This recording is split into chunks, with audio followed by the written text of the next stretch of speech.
All right, let's dive into a book that's been kind of like this hidden gem for centuries, Book of Enoch. Yeah, it's a text that has this incredible influence, but it's, not really in the main biblical canon. Right, but it's so important for understanding how people thought about angels and like the whole structure of the cosmos. In the end of times, it's got these incredible apocalyptic visions. Totally. So to really unpack this, we're going to be looking at the R.H. Charles translation. Great translation, gives a really good sense of the original. Absolutely. So let's just jump right in, all right. One of the most, I think, captivating parts of the Book of Enoch is this whole story about the Watchers. Oh, yeah, the Watchers. These rebellious angels who, they decide to come down to Earth. And they don't exactly keep to themselves, right? Not exactly. They get a little too friendly with the humans, let's just say that. Yeah, they definitely do. And the book actually names names. We're not just talking about some vague group of angels. Nope, we've got Samjaza, their leader, and then Arakba, Ramil, Kokabal. I mean, the list goes on. Wow. So it's almost like they have these distinct personalities, right? Yeah. Like they're not just these faceless beings. Exactly. They have their own roles. They make this pact. They even swear this oath on Mount Hermon. And this is where it gets even wilder because they decide to share this forbidden knowledge with humans. Right. And this isn't like, basic stuff. This is powerful, dangerous knowledge. Like how to make enchantments. Yeah. Enchantments, astrology, even warfare. It's like they hand over the keys to humanity's downfall. Whoa. It's like they're giving them all the tools to just like mess everything up. Exactly. And you have to think about the implications. I mean, introduce these advanced concepts to a civilization that's like nowhere near ready for them. Chaos, bro. Pure chaos. Yeah. And that's a major theme in the Book of Enoch. This idea that the Watchers, their union with human women led to, you guessed it, the birth of giants. Okay, so now we've got giants running around. Roaming the earth, wreaking havoc. It's like something out of a mythical epic. Totally. It's super intense. But I guess beyond the literal giants, what's the deeper message here? Like, is this a cautionary tale? I definitely think so. I mean, the Book of Enoch really drives home this point about consequences. Like, what happens when you mess with the natural order? Exactly. When you try to, overreach to mess with forces that are just beyond human comprehension. So the giants, they're like a symbol of that. Absolutely. They're like agents of destruction, even turning on animals, consuming everything in sight. It's pretty terrifying when you think about it. It's a stark warning. But the Book of Enoch isn't all doom and gloom, Oh, right. What about Enoch himself? He's known for these amazing journeys he takes through the heavens, guided by angels, right? Ah, yes. Enoch's cosmic voyages. Now, those are something else. It's like, imagine being whisked away by angels and shown the hidden workings of the entire universe. That's pretty amazing. So he gets to see the chambers of winds, the courses of the sun and the moon. All of that. He even sees the treasuries of fire and snow. It's mind-blowing. It really is. And I guess, what kind of impact did these journeys have on him, personally? Oh, they transformed him. I mean, they took him from being a righteous man, which he already was, to a full-blown prophet. So he becomes this, conduit for divine revelation.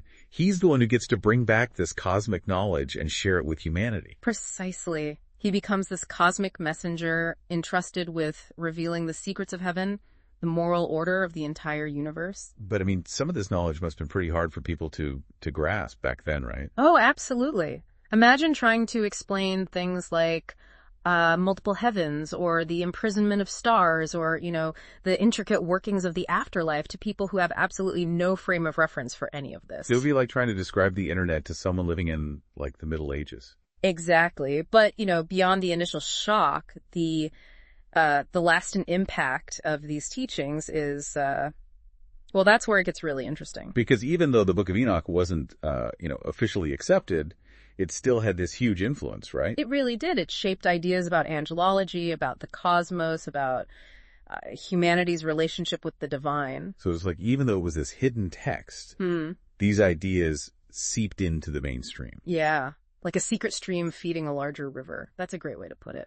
And it speaks to the power of these ideas. Even if the book itself was considered kind of fringe, these concepts, they resonated with people. Of course, people trying to understand the mysteries of the cosmos, the whole, the struggle between good and evil, it all tied in. Yeah, it's fascinating. Yeah. And, We've only just touched the surface here. There's so much more to unpack in the Book of Enoch, from the incredible descriptions of the heavens to those really vivid visions of judgment.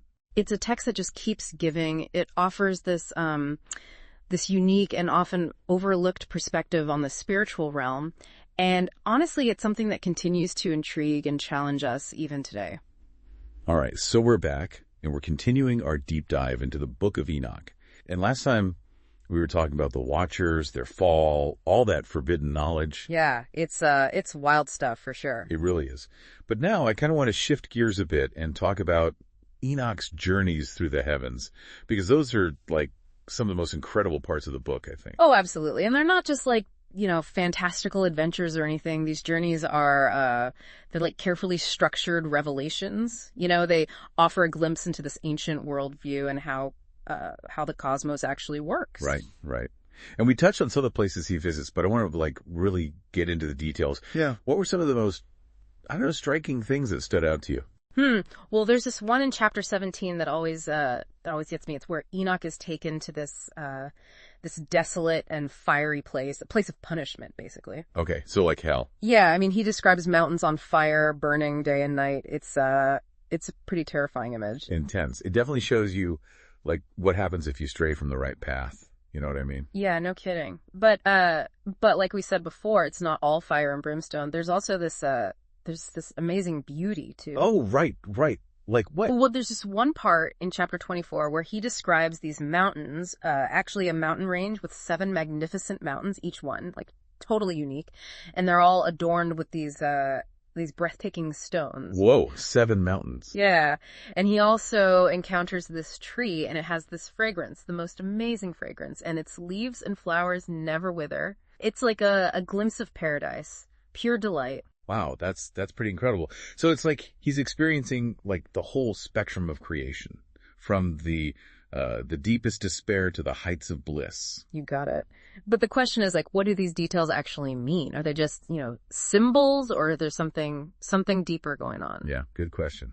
What do you think? Well, that's something scholars have been debating for centuries, Some people see them as purely symbolic, like representing good versus evil, punishment and reward, that kind of thing. Okay, I can see that. But then you have others who think they're meant to be taken literally, like an actual map of the spiritual world with different realms and beings and all that. So it's like a cosmic puzzle, basically. Yeah, exactly. Each detail is like a piece of the puzzle. Makes sense.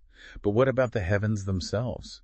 I mean, does the Book of Enoch, does it line up with the traditional ideas of like heaven and hell? Not really. It's way more intricate than that. It presents this model with like multiple heavens, and each one serves a specific purpose. Okay, so multiple heavens. What does that even mean? Oh, well, you have heavens for the righteous, heavens for the angels. There's even a heaven where, get this, the stars are punished. Wait, the stars? They get punished. Yeah. The book says they disobeyed God's commands. Maybe it's referring to their movements in the sky. Who knows? But it really emphasizes this idea that all of creation, even the stars, they're subject to divine law. Wow, that's really interesting. So it's not just about human actions then. It's about everything in the universe, the entire cosmos. Exactly. But when it comes to hell, well, it's not as straightforward as you might think. The book uses all these different terms for places of punishment. Like what? Well, there's the burning valley, the abyss of fire, even this place described as just chaotic and horrible, completely desolate. Yikes. It's definitely not shying away from the consequences of bad actions. Yep, not at all. But it also suggests that the afterlife is more nuanced than just like a single fiery underworld. Okay, so it's not just like everyone goes to the same place, right? Right. It's more like this system of divine justice, very meticulous, very multifaceted punishments that are like tailored to the crime, I see.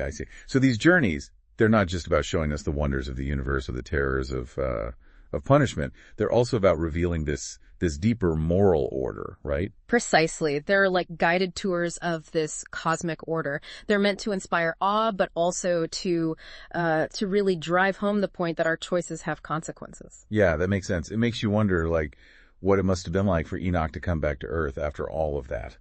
Right. I mean, talk about a life-changing experience. To see the grandeur of heaven, the intricacies of divine justice, the reality of punishment. He must have had a completely different perspective on everything. Oh, for sure. And to try and explain all of that to people who haven't seen what he's seen, no wonder he was considered a prophet. A man who had, literally glimpsed the unseen realms and came back with a message.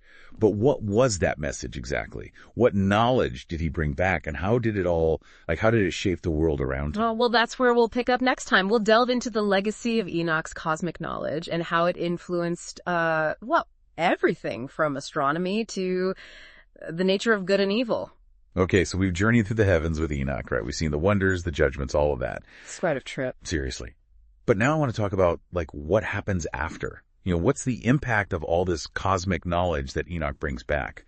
How does it actually affect the world around him? Yeah, that's the really interesting part. Because, even though the Book of Enoch isn't in, the official Bible, right, it still had this huge influence on religious thought and even beyond that, really. So it's like these ideas, they kind of snuck in, even without official recognition. Exactly. It's like a hidden stream flowing into a bigger river, shaping the whole course of religious belief. Yeah. I like that. So, what are some specific examples? Well, think about the idea of fallen angels, right? That's like a cornerstone of the Book of Enoch. Right.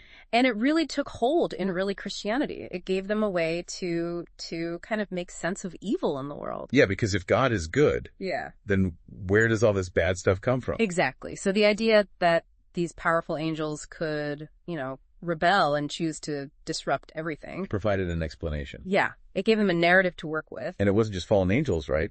What about all the different types of angels, their roles, all that stuff? Oh, yeah. All those details about angelic hierarchies, those had a huge impact on how people understood the spiritual world.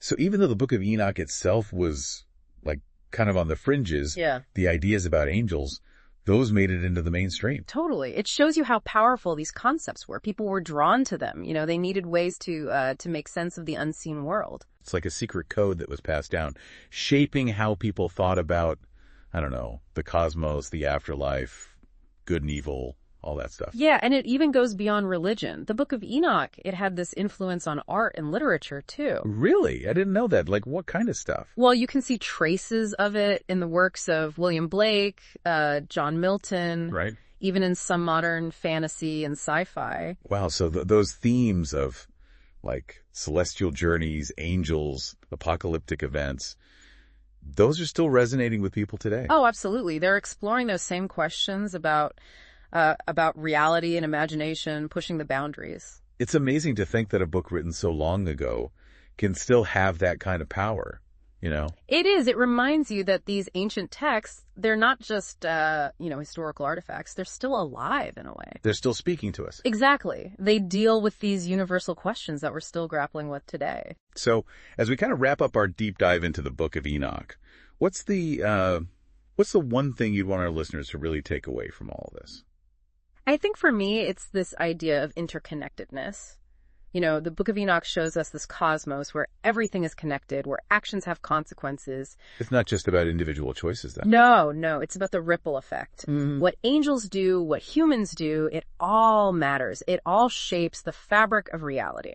So it's a call to, live consciously, I guess. I guess. To really think about the impact of our actions. Absolutely. To recognize that we all have a role to play in maintaining that cosmic order, to choose harmony over chaos. And even though there's all this talk of judgment and punishment, the Book of Enoch doesn't leave us in despair. Right. No, not at all. There's always that element of hope, the possibility of redemption, the chance to make things better. It's like no matter how overwhelming things seem, we can still choose to be a force for good in the world. Exactly. It's about looking beyond the surface, seeking a deeper understanding, embracing the mystery and the wonder of it all. That's a great way to put it. It's been amazing exploring the Book of Enoch with you.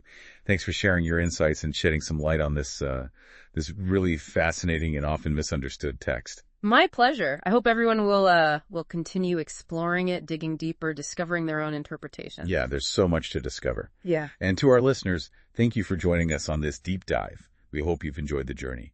And until next time, keep exploring.